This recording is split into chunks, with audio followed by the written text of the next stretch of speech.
That was a quick entrance, wasn't it? My word. Get on, sit down, then. Please don't get up.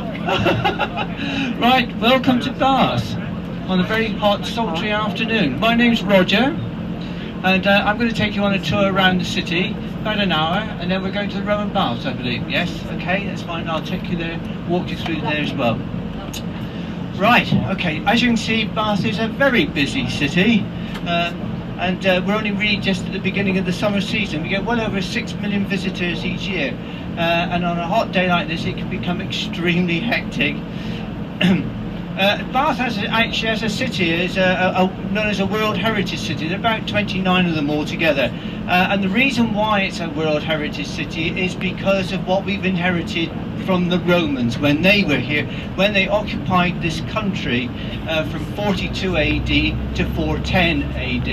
And of course what they found here was this lovely hot spring of water coming out of the ground, which they worshipped. They worshipped it. They had a goddess called Minerva. They didn't know where the water was coming from, but it was 46.5 degrees centigrade, which I think is about 116, 117 Fahrenheit. So it is very, very warm. Very good for helping to ease pain related to diseases like arthritis and rheumatism. And that's why a lot of people have come here to Bath, right the way down through the centuries, to bathe in the water and to drink the water. After you've done your tour, of the baths this afternoon, you'll get the opportunity to drink the water, to taste it. And all I can say to you is the best of luck, because it is horrible. All right. It's got a lot of elements and well, not chemicals, but various bits and pieces that make it, as far as we're concerned, good for you. You know, unless something doesn't taste awful, it's not doing you any good. So, but when you do go in, they will tell you not to put your hands in the bath that you will see, because it's untreated. The water's untreated, and it's in a lead-lined bath. Now, the worst thing you can do is to tell people not to put their hands in the water, because that's exactly what they want to do when they get the opportunity. But please try and refrain from doing so. The water you will drink is not the water that comes from the bath, all right? It's a separate source of water. Okay, we're going to make our way up to the Royal Crescent, which is one of the most iconic buildings we've got here in Bath.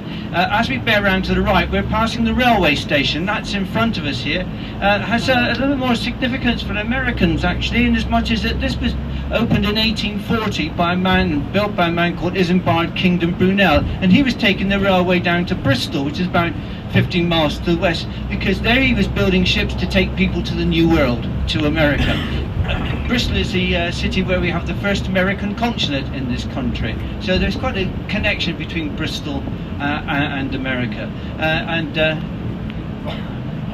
As we come round here, in fact, directly in front of us, and you will see over to your left, the number of, well, the way he managed to keep the railway line level, the number of arches you see there, the number of tunnels he had to build, in order to keep it level all the way from London right the way down to Bristol. It was affectionately known as the billiard table, because it was so smooth. Then if you left hand leg. Right, okay. Right, now on your left-hand side we've got the river. This is the River Avon. First of all, you notice that I pronounce it Avon, not Avon. Avon is a cosmetic company. This is the River Avon. It's not the same River Avon as the one that flows through Stratford upon Avon.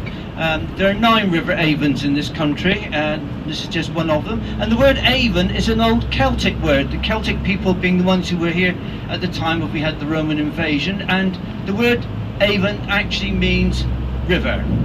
So when you're looking at it, you're looking at the river. Okay?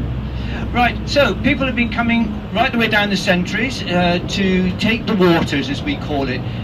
But it was largely during the 1700s that it became very much in vogue to visit spa towns. Bath is known as a spa town. And it was in that period of time during the 1700s that we had 4 King Georges. So a lot of the architecture that you will see today is known as Georgian architecture. It's just named after King George. Have I got anybody who's fans of Jane Austen? Jane Austen, does that mean anything? Yes, well, Jane Austen was a famous authoress. She lived in Bath in 4 different locations. One of them was here on your right hand side. not in those buildings that you see there. Actually, what was there was a terrace of houses that mirrored the ones that are here on the left. It was actually in the terrace of houses on your right that her father died in 1805, and he's buried here in Bath, and I'll point that out to you a little bit later on. But she tends to sort of pepper the whole of the tour around because of the fact that she lived in 4 different places, so we'll be picking her up again a little bit later on. Go straight on. And coming up on your left hand side is a little street here. It's called King Street. It's coming up in just a few seconds on the left here. Here it is now. It's called New King Street, there on your left-hand side. A man called William Herschel lived in New King Street. Now, William Herschel came to Bath in 1766. He came from Germany. He was a musician. He was a famous organist, a very accomplished organist, but he was also a very accomplished amateur astronomer. And he, with his sister Caroline, would study the stars from the back garden of their house in New King Street. And whilst they were doing that, he discovered the planet Uranus, which he discovered in 1781. Okay, so we're now coming into what's known as Queen Square. The 1700s was an opportunity for a lot of the architects living here in Bath at the time to actually help shape the development. Yeah, keep it there. On your right hand side, where the blue door is there, right at the end of the terrace there, is actually where Jane Austen stayed with her mother and father in 1799 when she first came to Bath. Yeah. And this square would have been like an Italian piazza. The architect was a man called John Wood. The top end of it, which you see on your right, was actually 7 houses, but it was meant to look like an Italian palace.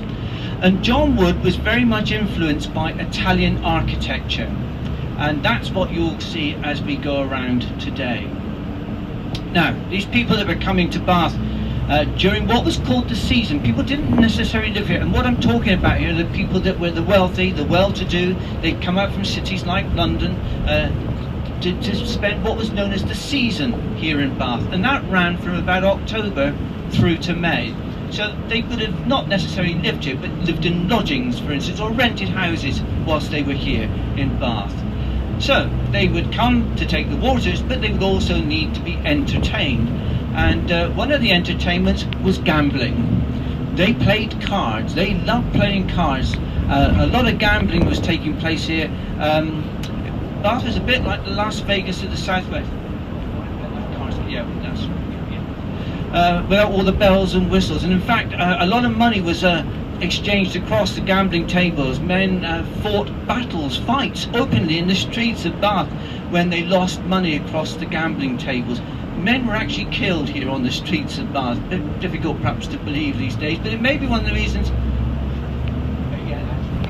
Maybe one of the reasons why Jane Austen had a bit of a love-hate relationship with Bath. I think she loved the social aspect, but wasn't too happy about some of the lawlessness that was here at that particular time. Now we're going to turn right here, and we're going to go into Victoria Park. It's named after Queen Victoria. She came here as an 11-year-old princess to open the park, but she too had a bit of a love-hate relationship with Bath, and she didn't come back again after that. Apparently she reckoned she was ignored when she came to Bath. I'm not quite sure how you ignore a princess, but apparently that's what she thought. Now, within that is maybe there'll be a gap up here that we can stop. Just we're going to try and stop up here so that we can actually go up and have a look at the Royal Crescent, which is on our left-hand side.